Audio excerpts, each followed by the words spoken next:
Good afternoon, Utah. Happy Thursday or happy Friday Eve. So far this week, our weather has not seen much in the way of changes thanks to a stubborn area of high pressure that has refused to budge.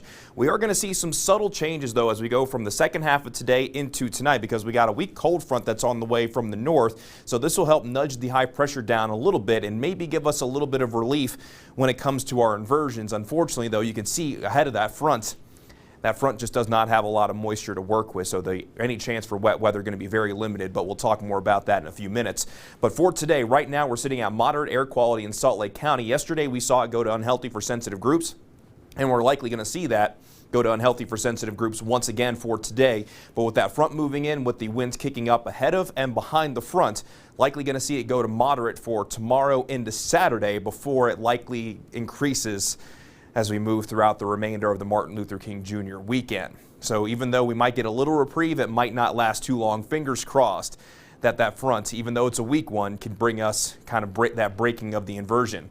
At Cherry Peak in northern Utah, it looks beautiful up at Cherry Peak. As you look down into the valley, that inversion haze, it's very noticeable. And with an influx of higher clouds and the snowpack, you get this white hot view from Alta. That looks incredible out there. Just make sure that if you're heading up to the mountain today, that you have the sunglasses for sure. Then down in Monument Valley, even seeing a little bit more in the way of cloud coverage increasing in southeast Utah, but that combined with the Red Rocks, just a beautiful view here on this Thursday afternoon.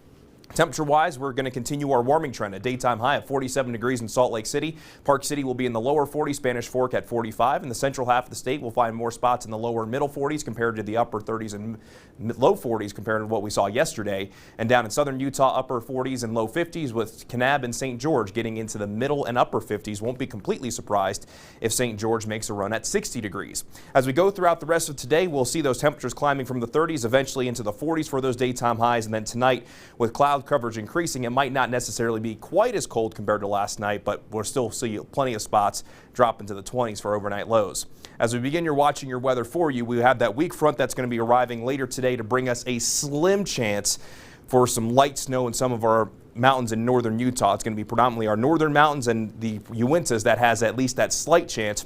But the bulk of the moisture looks like it's going to be to the east. After the front moves away, winds will be out of the north. Temperatures will be easing closer to seasonal averages heading into Friday, possibly giving us that break in the inversion. But with high pressure setting back up into this upcoming weekend, it looks like we'll be staying dry and seasonal through the Martin Luther King Jr. weekend. As for St. George, we'll see upper 50s today, more so middle 50s Friday through the upcoming weekend, as overnight lows will be close to freezing. Along the Wasatch Front, it's that haziness today with increasing clouds through the rest of the afternoon. Temperatures will dial back to the lower 40s for daytime highs for our Friday.